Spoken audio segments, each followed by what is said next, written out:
Polat tek, solub o gündən bəri, gözümüzün sevinci. Getdik səninlə birgə, qəlbimizin sevinci. Canım qurban Azərbaycan.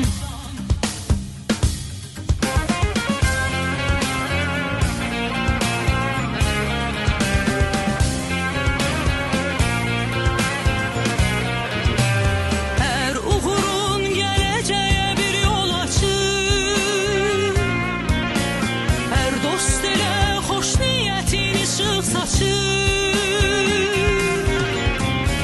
Hər millətə, hər məzhəbə istiyaçır.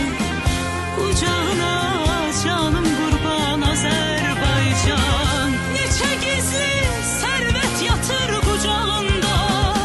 Neçə ölkə od aparır ocağından. Azadlığın al rəmzi var bayrağında. Bayrağına canım qurban Azərbaycan. Başım üstə məğrur məğrur dalğalanan, bayrağına canım qurban Azərbaycan.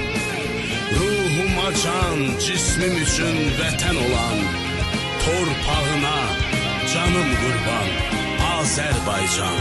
Torpağına canım qurban Azərbaycan. Başım üstə məğrur məğrur dalğalanan, bayrağına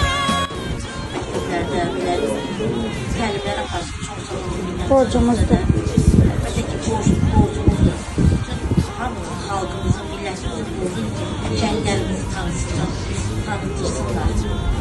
Minnətdarım. Sağ olun. canım qurban Azərbaycan.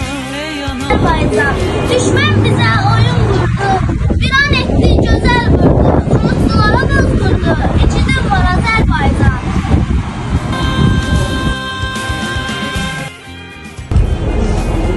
Dinləməni, düşün biraz, minlərin son nəfəsiyəm, bu gün torpaq yatan həmin şəhidin səsiyəm.